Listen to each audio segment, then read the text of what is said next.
Welcome to 3 Count Commentaries. This is a bonus segment because I already recorded my AEW Dynamite audio. When I went back on Twitter and I saw that Eddie Kingston is making snide remarks about, quote, the competition. So I want to talk about it. I would play the audio, but the last thing I want is to get a copyright strike. Sorry, I'm outside walking around. So if you hear like weird things back behind me, that's what's going on. So he says something to the effect of, you won't find legends that are respected on the other channel. You won't find people like him and his best friend on the other channel. You won't find people with as much heart as the AEW locker room on the other channel.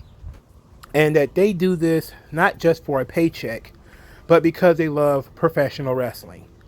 And, you know, here's the thing, dog. We've been hearing this stuff a lot.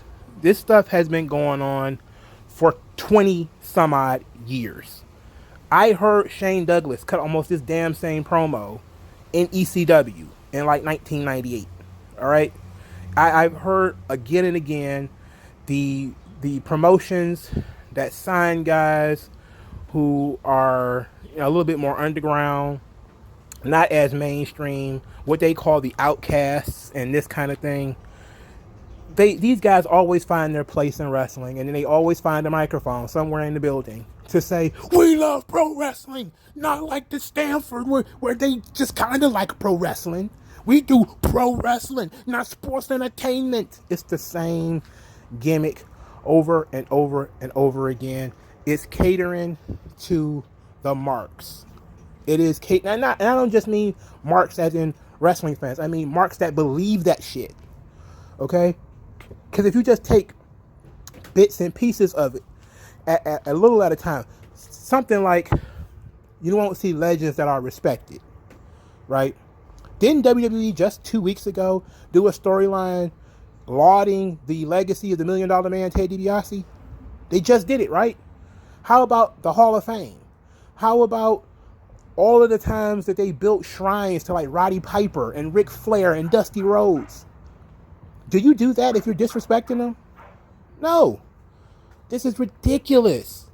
It's ridiculous that you would think that. You say that the AEW locker room has heart. We're not here for a paycheck. Well, you're not working for free. So you're working for a paycheck. And then take a moment, and I'm pretty sure some people might want to do this. Count how many people who showed up on an AEW Dynamite that were at a WWE tryout at one point, trying to get an NXT, or even longer back, trying to be on a WWE roster in general. Now, we all know the main guys who were there, but there was plenty of other guys who wanted to be there too. Eddie Kingston being one of them. So while there are some people who, you know, they never really had the chance to be in WWE because they're just getting started, they're kind of young, you have other people who've been in the game for a little bit, and they've been through the tryouts and they failed. There's a lot of people they're trying to push on you as stars or have star power or star potential that didn't even make it in NXT. So that's one thing, you know. So the argument that these guys are they're in AEW because they love pro wrestling, it's like, come on, bro. You know, let's stop it. Now, when he says you won't find people like him and his best friend, I don't know what he's talking about. I'm thinking maybe street dudes. Is he what he's talking about? I don't know that much about that. But ultimately, a lot of the stuff that he's saying makes no sense. If you put just a modicum of thought into it, you would not buy it. You would say, Eddie Kingston, shut the fuck up. You know, like, you know, when people say like, we're tired of the babyface pandering, then they cheer shit like this, and they cheer it every time. Every time, at some point, somebody got to be chanting same old shit. We've been hearing this same fucking promo for fucking decades. Decades. At Ring of Honor, at TNA, everywhere we've heard this same promo. We are the real heartbeat of pro wrestling and all that shit. We've been hearing that shit for years. It makes no sense. And that's beyond the fact that Eddie Kingston has absolutely no reason to be going after anybody in WWE. The guy is barely known.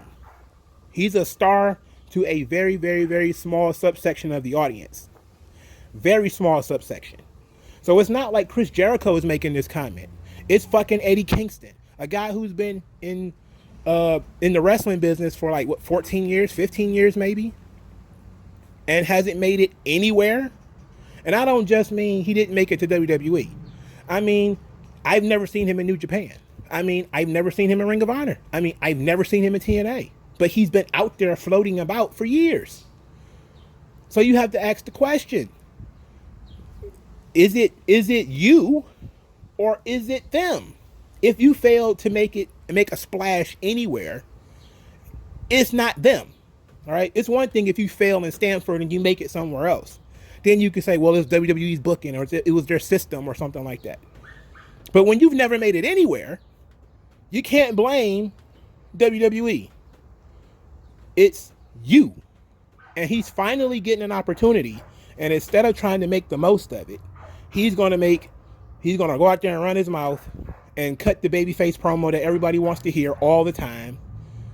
And it makes no fucking sense. I'm pretty sure this is the 5th or 6th time somebody has cut this same promo in AEW. Because I'm pretty sure Jon Moxley cut a similar promo, right? I'm certain that this kind of thing happens all the time in AEW. You have to demand more from your underground mark feds. Demand more.